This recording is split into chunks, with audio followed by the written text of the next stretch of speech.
फिर जब आपने ये डिसाइड किया कि तिहाड़ से निकल कर जाना है अफगानिस्तान, तो भागने की प्लानिंग कैसे बनाई? क्योंकि एशिया की सबसे सख्त जेल माना जाता है तिहाड़ को, कि आज तक शायद 2-3 लोग ही तिहाड़ को चकमा देकर भागे।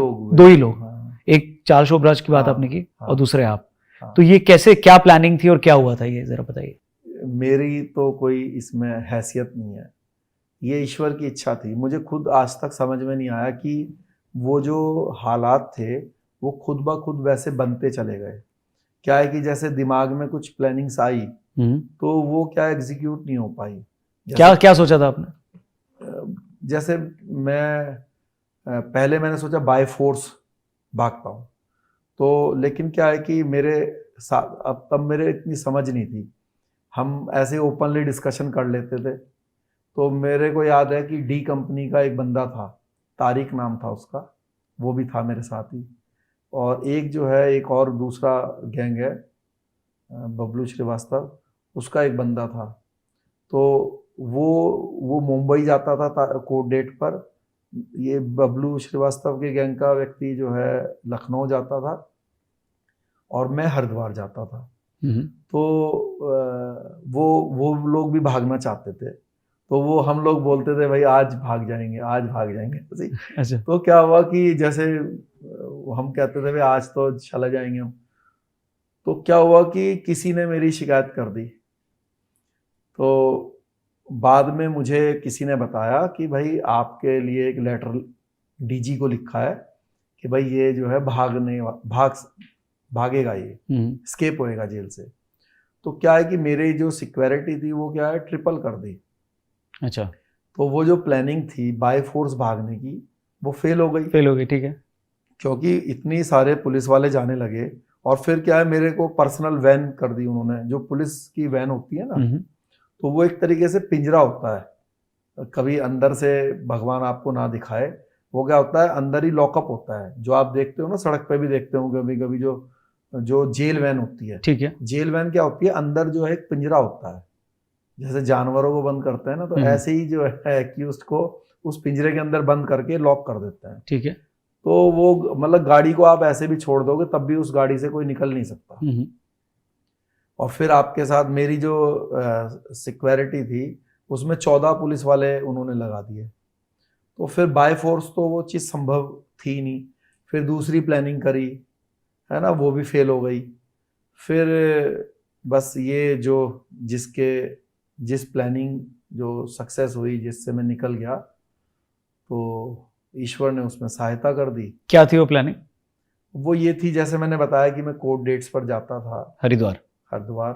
तो क्या हुआ कि सुबह 6 बजे के बाद, तिहाड़ जेल का नियम है कि सुबह 6 बजे के बाद ही वो किसी एक्यूज को पुलिस को देते हैं कोर्ट में पेश करने के लिए। और शाम के 5 बजे से पहले और सुबह 6 बजे के बाद। शाम को 5-6 बजे के बाद किसी को देते नहीं है, सुबह के 6 बजे तक। ठीक है। तो मुझे सुबह कोर्ट डेट में पेश करने के लिए जो दिल्ली पुलिस है वो लेकर जाती थी। तो हमने क्या किया कि अपने साथियों से एक उन लोगों को पुलिस की ड्रेस पहनाई और पुलिस वाला बना के, वो लोग जो असली पुलिस वाले थे उनसे पहले जो है वो गाड़ी लेकर जो है आ गए अंदर, बाहर से। नकली गाड़ी, नकली पुलिस। हाँ, नकली गाड़ी। और ये मैसेज कैसे पहुंचाया उन तक? इसके लिए तो एक टाइम लगा, मतलब प्लानिंग बनी। हाँ, ये डेट होगा, हाँ, ये टाइम होगा। हाँ, हाँ। और किस तारीख पर आपको ले जा रहे हैं वो तारीख आपको पता थी? जाहिर सी बात है। 17 फरवरी 2004। हाँ। तो आपके साथी बाहर सेट थे फुल की, हम आएंगे। हाँ। तो वैन बाहर से ही आती लेने या अंदर कहीं? नहीं, ये जो है इसमें तिहाड़ का तो हर जेल का सिस्टम है। जो जैसे यहाँ पर विकासपुरी पुलिस लाइन है, ठीक है, तो वहां से पूरे तिहाड़ के जितने भी लोगों को पेश करना है उसके लिए वहां से ही गारद जाती है। अच्छा। वहीं से ड्यूटी लगती है। ये किसने पता लगाया? नहीं, ये तो सभी को पता है। सभी। हाँ, क्या है कि इसके लिए पूरी बटालियन है। अच्छा। मतलब हाँ, ये तो बहुत बड़ा काम है। और आपके बाद तो अब वो और सख्त हो गए होंगे वो लोग कि ऐसा क्योंकि ये अपने आप में एक यूनिक चीज करी है आपने, जो कि मैंने इंट्रो में भी कहा कि एकदम ही फिल्मी। तो कितने बजे आ गए वो लोग उनसे पहले, असली पुलिस वालों से पहले? क्या हुआ कि जो असली पुलिस वाले हैं उनका जो टाइमिंग रहता है वो अप्रॉक्सीमेटली 6:15 से और 6:45 बजे तक वो लोग आते थे। ठीक है। जो असली वाले हैं, ठीक है। मतलब अधिकतर आते थे 6:30 से 6:45 तक। ठीक है। तो मैंने अपने बंदों से कहा कि आप आना 6:15 से 6:30 के बीच में, जल्दी भी मत आ जाना कि शक हो जाए। हाँ, उससे पहले तो वो देंगे भी नहीं। ठीक है। 6 बजे से पहले तो देंगे ही नहीं, हाँ। According to law. 6 बजे के बाद देंगे तो एकदम से आ जाएंगे तो भी शक हो सकता है। तो मैंने कहा 6:15 बजे आना है और 5 से 10 मिनट लगेंगे जो पेपर वर्क कंप्लीट करने में, तो 6:30 से हमें पहले बाहर चले जाना है, उसके बाद फिर असली वाले कभी भी आ सकते हैं। तो क्या हुआ कि मैं 6 बजे अपने वार्ड से डीओडी में आ गया। तो पहले तो वो डीओडी वाला मुझे अंदर ना ले, उससे बड़ी मैंने बस बताना ठीक नहीं है यहाँ पे, जैसे ऐसे रिक्वेस्ट वगैरह करी, उसने मेरे को अंदर ले लिया। अब क्या है कि घड़ी की तरफ मेरी निगाह। डीओडी का क्या है, फुल फॉर्म कैसे? डीओडी एक्चुअली क्या है कि जो आप किसी भी जेल का जो फ्रंट पोर्शन देखते हो ना, जहाँ पे सुपरिटेंडेंट या जेल ऑफिसर्स बैठते हैं, ठीक है, तो क्या होता है जेल में जो है 2 गेट्स होते हैं। ठीक है। एक तो फ्रंट जो आपको दिखता है, और जैसे कि करीब 50 फुट का वो हॉल टाइप का होता है, और फिर दूसरा गेट होता है, ठीक है, जो कि जेल के अंदर खुलता है। ठीक है। तो जब बीच में एक लंबा गैप होता है। हाँ, वो एक बार गया हूं मैं तिहाड़, हाँ, क्रिकेट मैच खेलने, बस हाँ। वो जो 50x50 का वो जो एक एरिया होता है ना, हाँ, जो एक हॉल टाइप का है, और फिर दोनों तरफ जो है वो ऑफिसर्स के रूम होते हैं जी, सुपरिटेंडेंट के, डिप्टी सुपरिटेंडेंट के, और भी जहाँ पे जो उनका ऑफिशियल वर्क होएगा। तो ये जो 50x50 का एरिया है, इसमें क्या है कि आप फर्स्ट गेट से एंट्री करें तो पुलिस आपको वहीं पर ही जेल वालों को सुपुर्द करेगी। ठीक है। जेल वालों को सुपुर्द करके पुलिस वाला बाहर चला जाएगा और जेल वाले अंदर ले जाएंगे। जेल वाले उसको अंदर छोड़ देंगे, मतलब अंदर लेकर जाएंगे दूसरे गेट पर।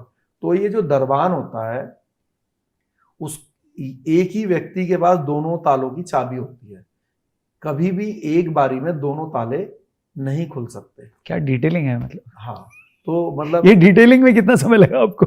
नहीं, ये तो सभी को पता होता है जो वहां रहे हैं इतना समय। अच्छा, और फिर ये निगाह की बात होती है।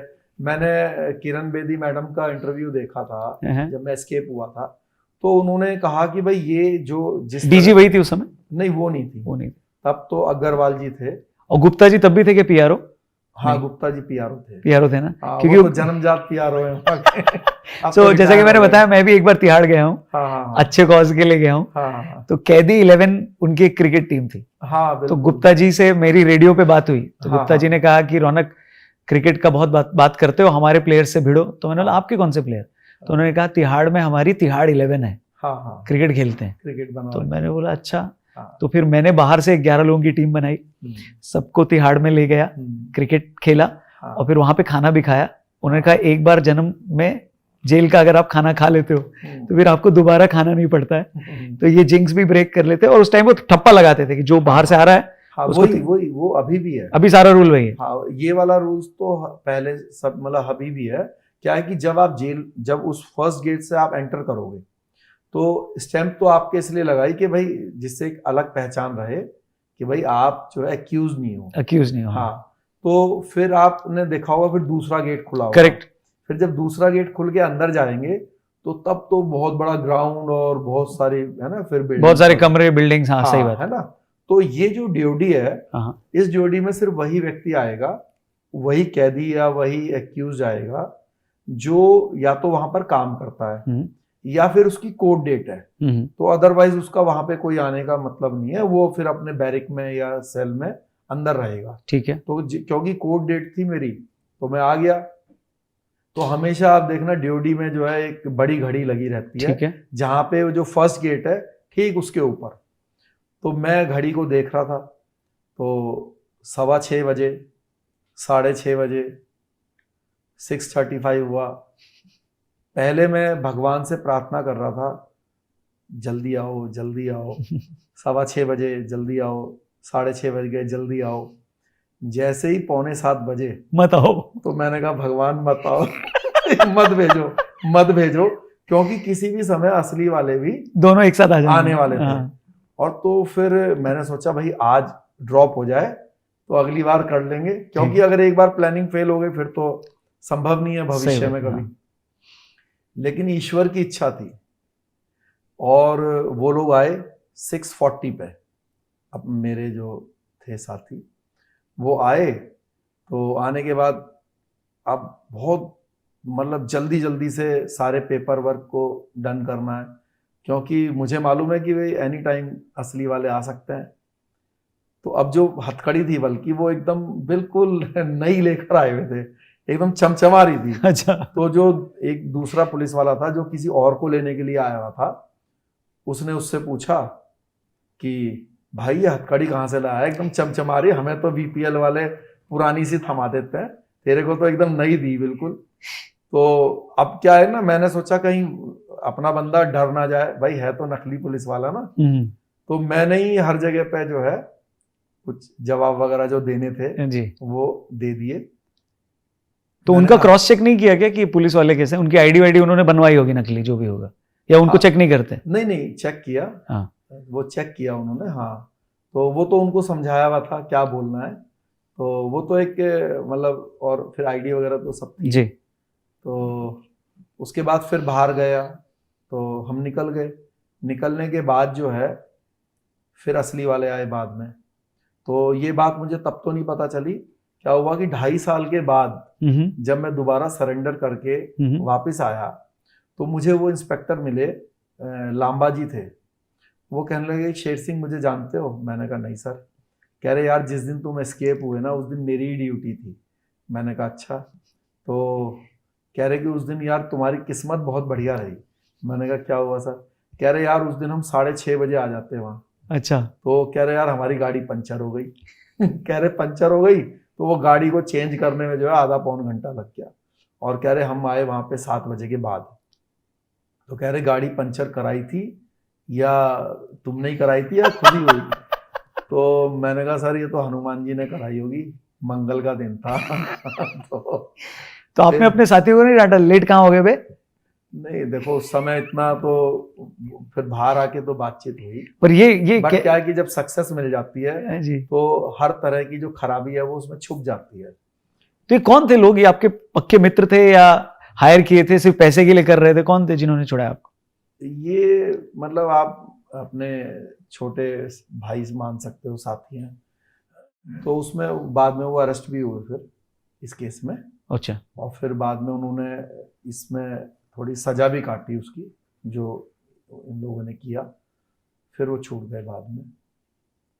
ये जो है जो मतलब मैंने बताया कि वो लेट हो गए, क्या हुआ कि जब वो लेट पहुंचे ना पुलिस वाले, तो उन्होंने कहा भाई शेर सिंह को दो। असली पुलिस वालों ने? असली वाले। ठीक है। तो जो वहाँ पे असिस्टेंट सुपरिटेंडेंट थे जो ड्यूटी ऑफिसर थे, उन्होंने कहा भाई कितने शेर सिंह चाहिए तुम्हें? अभी तो लेके गए यार थोड़ी देर पहले। तो वो कहने लगे कि भाई हम तो नहीं ले गए। तो उनमें आपस में लड़ाई हो गई वहां पर। अच्छा। अब लड़ाई हो गई तो उन्होंने फिर वीपीएल में वापस फोन किया कि भाई ये जेल वाले तो कह रहे हैं कि शेर सिंह को तो लेकर चले गए पुलिस वाले, क्या किसी और की ड्यूटी लगाई थी क्या हमारे अलावा? तो उन्होंने कहा यार तुम्हारे अलावा कैसे की ड्यूटी लग जाएगी, वो तो तुम ही लोगों को लाना था। तो फिर जो है इन्होंने एफआईआर दर्ज कराई, और मजे बात है कि शुरू में जेल वालों के खिलाफ लिखवाई। अच्छा। हाँ सबसे पहले पुलिस वालों के खिलाफ पुलिस वालों ने एफआईआर दर्ज करवाई कि भाई हम लेने गए थे और हमें जेल वालों ने नहीं दिया और कोई जवाब नहीं है भाई कहाँ है। और क्योंकि उस समय तो उन्होंने ये तो कहा नहीं भाई एस्केप हो गया। फिर जो है पूरे जेल के अंदर छानबीन करी उन्होंने कि भाई कहीं ऐसा तो नहीं है कि अंदर ही चला गया, और खोजबीन करी। ठीक है। तो तभी सीसीटीवी वगैरह नहीं होते थे ना? नहीं तब सीसीटीवी नहीं थे। ठीक। हाँ फिर खोजबीन वगैरह करी तो मिलना तो था नहीं मैं। फिर तो तब तक तो मैं काफ़ी दूर चला गया था। जब मैं जेल से निकला जी, तो निकलने के बाद क्या है कि जब मैं जेल में था तो एक सिख भाई था मेरे साथ, नाम तो अब मुझे ध्यान नहीं है। तो मैंने क्या है कि जेल में अपनी दाढ़ी जो है खूब बढ़ा ली थी। तो और पगड़ी बांधना मैंने सीख लिया था। तो जब वो पगड़ी बांधने मुझे सिखा रहे थे तो वो मुझसे बोलते रहते थे, भाई राणा जी पगड़ी बांधना सिखा रहा हूँ आपको, सरदारों का नाम कुछ खराब मत कर देना। ठीक है। तो मैं उसको बोलता था, अरे भाई सरदार तो हमारी शान है, कभी भी पगड़ी का अपमान कर दें ऐसा तो संभव ही नहीं है। तो क्या हुआ कि जब मैं एस्केप हो गया तो जेल वालों ने पूछताछ, और पुलिस वाले आगे बहुत, मतलब क्राइम ब्रांच और दूसरे सेल, तो उन्होंने पूछताछ जारी करी। तो उन्होंने बताया कि भाई शेर सिंह जो है 1 महीने से पगड़ी बांधना सीख रहा था। तो पॉसिबल है कि वो जो है सरदार जी बन के, मतलब अपने आप का चेहरा जो है उसने चेंज कर लिया। ठीक है। तो लेकिन मैंने क्या किया, मैं गया बाहर, तो एक सबसे पहले मैं एक बार्बर के शॉप में गया, नाई की दुकान पर, और तो मैंने कहा भाई एक काम करो, मेरी शेविंग कर दो। ये दिल्ली में ही हुआ? नहीं, ये दिल्ली से बाहर जाके। अच्छा, तो फिर उसके बाद क्या हुआ? ये मेरा अगला ही सवाल था। हाँ, कि जब आप जेल से निकले तो हाँ, आपको क्या ये पता था कि कहाँ कहाँ जाना है? क्या ये प्लानिंग कर रखी थी? और फिर अफगानिस्तान तक की यात्रा, कोलकाता से शायद बांग्लादेश होते हुए आप पहुंचे। ये बताइएगा प्लीज। तो क्या हुआ कि मैं इधर बाहर निकल गया, तो सबसे पहले मैं एक नाई की दुकान पे गया। तो वहाँ पे जब उसकी सीट पर बैठ गया तो उस समय न्यूज़, मुझे याद है आज तक पे जो है वो मेरी न्यूज़ चल रही थी, और वो लोग जो है मतलब मेरे चेहरे दिखा रहे थे अलग अलग कि ये सरदार जी भी बन सकता है, ये मतलब ऐसा दिखेगा ऐसा दिखेगा, जैसे तो 8-10 तरह के अलग अलग चेहरे बना के कंप्यूटराइज्ड, और वो दिखा रहे थे। तो जब उसने मेरी शेविंग करी तो उसने मेरे से कहा कि ये भाई साहब मूंछों का क्या करना है? मैंने कहा भाई साफ कर दे मूंछ। उससे पहले मैंने लाइफ में कभी मूंछ नहीं कटवाई थी। ठीक है। तो उसने कहा भाई साहब लग रहा पहली बार ही कटवा रहे हैं। मैंने कहा हाँ यार देखता हूँ कैसा लगता हूँ। तो वो क्या बोला, कह रहा देखना भाई साहब ये जो टीवी में आ रहे हैं ना, इनसे शक्ल मिलती है आपकी। तो मैंने कहा अच्छा। मैंने कहा कि हाँ यार मिलती होगी, आजकल तो कई लोगों की आपस में मिलती। कह रहा यार ये बताओ जरूर कोई मिली भगत है और तिहाड़ जेल से निकल गए। तो वो मतलब मैं उसके सीट पर बैठा हुआ हूँ और वो जो है कह रहा है कि देखना भाई साहब शक्ल आपकी, उनकी कमेंट्री चल रही है। हाँ, उनकी वो आपस में चर्चा कर रहे जी। और ये कहाँ था, किस लोकेशन पे था? ये मुरादाबाद में था। अच्छा, मुरादाबाद। ठीक है। तो अच्छा, फिर उसके बाद फिर मैंने एक चश्मा खरीदा, और चश्मा भी आज तक कभी लगाया नहीं था, तो 0 नंबर का लिया। सीधा पहले दरवाजे से ही टकरा गया सर पर चोट लग गई। फिर बस जो मेरा जो रास्ता तय करना था मुझे, फिर उस रूट पर मैं गया।